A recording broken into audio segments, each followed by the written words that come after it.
Hello and welcome to the Game Domain. My name's Ed Skelson and I'm going to show you how we paint up our Zone Mortalis boards. So Zone Mortalis boards, great for Necromunda, great for 40k for us as well, and various other skirmish games. And this is a Zone Mortalis board, nice and grey. This is how it comes out of the box, and we're going to make that look old and rusted, okay, because that's the theme we want. And what we're going to do first off is get them sprayed up with Chaos Black. Obviously you can use any black primer you want, but that's what we use, Chaos Black from Games Workshop. In fact, all of this is Games Workshop today. These are great boards because the detail is super on them. What we're trying to do is get to this. Okay, so this is where we aim to be, and we think this has got a really great rusted textured look to it. And it's super easy to do and it's super fast. So let's get started with the already primed board. I'm going to use my first paint, which is going to be the base, Mournfang Brown. So bear in mind, we've already got our black down. I'm not going to stick a metal sheen over the top, good reason for that. We're going to begin with the sort of encrusted rust right through the board. Now this is going to be done with dead simple technique, dry brushing. This is the brush I'm going to use. This is a terrain brush. This is an army painter brush, and it's called Vehicle and Terrain. I'm going to get a generous amount on the brush. Now, this is the thing with the dry brushing of these. I'm not going to wipe the paint off. Instead, I'm going to splodge, that's a technical term, bits around key areas, especially the corners. Yeah, see those splodges? Splodge, splodge, splodge.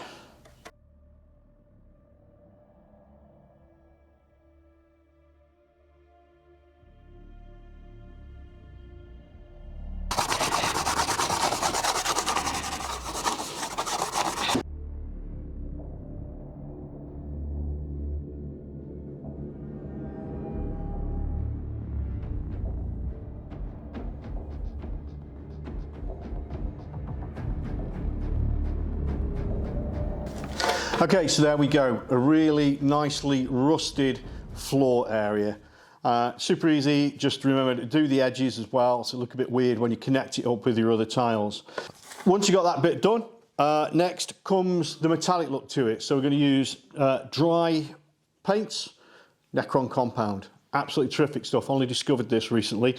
Now I do need to wipe a bit off this, same brush, terrain brush. I'm going to just dab that in there.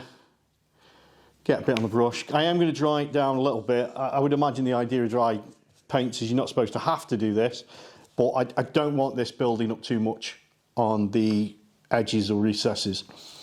So again, same thing, just splodges in the relevant bits, the corners. But this you can afford to go across onto the tiles and onto the middle of tiles, because I like it to look as if some of the area has been scuffed and has revealed some of the shiny area.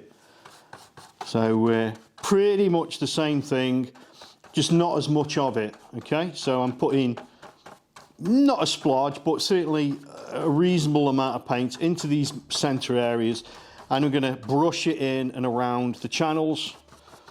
And the idea is to make it just hit those highlighted areas, and every now and then I'll let it scuff into the middle.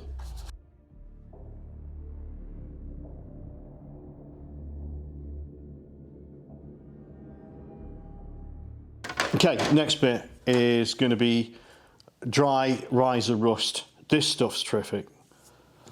Again, a dry brush, so I'm going to be splodging. This stuff really does dry quick, so I'm going to only do a limited bit on a few areas, and I'll work my way across the board. So I'm going to do this sort of third of the board first. There we go, and then we'll flip this around in a second and do the other half. And you can get creative with it. The idea is to make sure it's not uniform. The whole point of it is that it's organic, if you will, mass of colours. Okay, so I'm going to flip the board now. Get another little dab. And start doing exactly the same as we did on that side with this side. And again, I'm going to be sort of working in those edges If I think it's a bit too dark somewhere, I can put a bit of this. If I want to sort of make sure there's not too much contrast. Bear in mind, we're not finished. After this, we're going to apply just 2 more colours to it. The legendary instant talent that is Nuln Oil. And we're also going to just give it that little extra bit of flavour with nickel oxide, or I say it's nickel oxide, it's actually called, we're going to call it nickel oxide. Okay, looking good. So I'm going to just work on some of the edges now, and then we'll move on to the nickel oxide. I have identified a bit that's just a bit too shiny on this corner. It looks a bit too new, and we definitely don't want that. So we're just going to cover that up, get some of this on, and that'll make it look knackered. Moving on, almost finished now. We're going to just give it that extra bit of depth and interest with nickel oxide. This is pretty wet, but it dries really thin, if that makes sense. You don't have to worry about getting too much on it. It's going to look good. Hopefully I can show you what I mean. So with this, honestly, it's just how you feel you want to put it. I definitely want to use it again around bits where there's edges, but I also want to make sure I get it onto these grates because I think it's going to look nice on these. So this gives a kind of oxidization, that's it, oxidization look. I think you normally find it on copper and that kind of thing, but certainly it'll work on the rusty areas too. I think my brush might be a bit wet on this, to be honest. Just going to dry it down a bit. I cleaned it and I think some of the water is still on there. So take note, don't leave water on your brush when you're dealing with things that are already watery. Else you end up with this. But it's not too bad, and the fact is it dries so thin as I can get away with it. So I'm not entirely happy with that. I'm gonna go over it again. But the technique's the same. It's simply finding those edges, finding those bits where you think it's going to look nice, where you want to give it a little bit of colour away from the browns and the black. Let me just dry that out a bit more. In fact, what I'm going to do, just because this brush is so wet, change to another brush. Just another dried brush really doesn't make a difference. Make sure my pot is shaken. There we go. There, that's going to be, that was too watery. This is going to be much better. Okay, so I'm going to do some around these edges. There, that's more like it. There we go, I'm going to do that on every corner there. Not down the middle though. I don't want it, but I do want to get these in. Do want to get these grates with this bit of colour. Like I say, it didn't pick up when it was too watery. Note to self, make sure you dry your brush. There we go, that's good. So now I'm going to just dry that off, leave the pigment on. And it's not so much dry brushing as pushing the colour around. I'm not dry brushing it, just working that colour in, because I don't want it to just disappear from view. I want that colour to be seen, to break up the pattern. Easy peasy. The best thing about this is not pro stuff. This is super easy. Anyone can do this, and you'll be knocking out the tiles within 10 minutes each.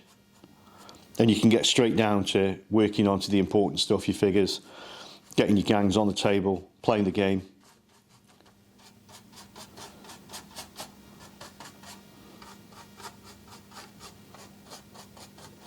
Do make sure there's no splats or pools of this though. This is not a splodge technique. I'm going to trademark that.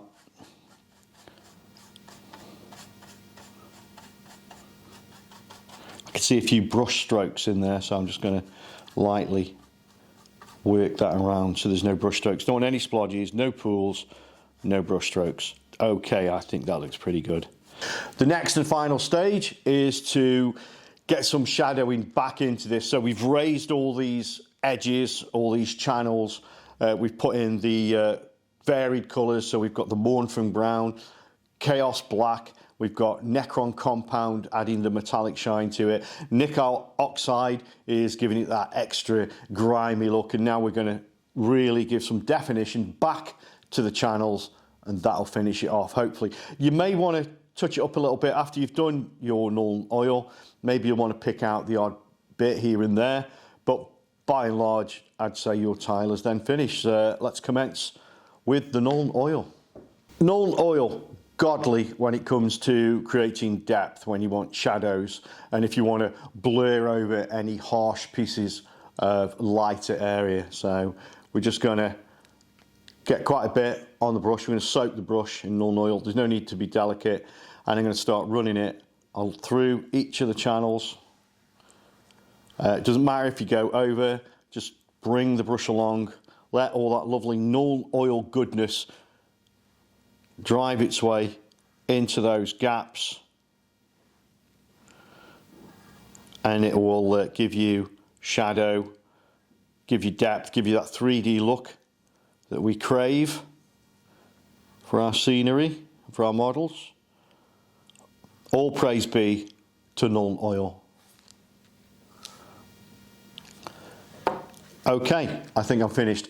So to recap, we sprayed the tile, plate or board, whatever you want to call it, sprayed it Chaos Black with primer, Mornfang Brown, generously splodged and dry brushed, Necron Compound, again, artistically applied, a little bit of Rise of Rust, absolutely love it, to really start making these colours contrast with each other, a Nickel Oxide to finish that off, and then the glorious Nuln Oil into the channels to really bring the depth back into those. What we're trying to do is to avoid anything bright, anything that's obviously, you know, stands out, anything that's shiny. Just need to cool that down. Make sure there's no splodges left. Try and create gradients where possible, because that's the most natural, organic way that things will look. And should give you an absolutely fantastic tile within about 10 minutes. So you get knock out 4 tiles easily under an hour if you use this method. Like I say, we're not professionals here, we just like to get stuff done. This is what you would call a battle-ready Mortalis tile.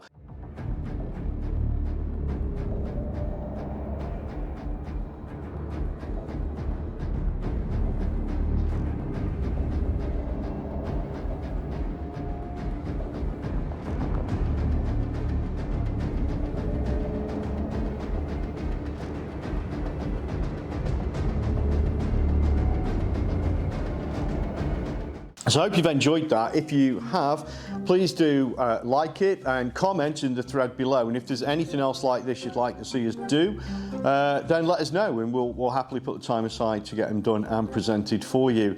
I've been Ed Skelson. We are The Game Domain, a friendly local gamer store in Stoke-on-Trent. And you can see us on Facebook, where we post up all of our lovely stock, of course, but also events, and we live stream every week as well. You can also get us on Instagram. We occasionally post on there, but mostly we like to put pictures up of dogs. And hopefully I'll be joined next time by my amigo, Johnny Chesters, and we'll show you some of the figures we've been working on as well. Thanks for watching. See you for the next one.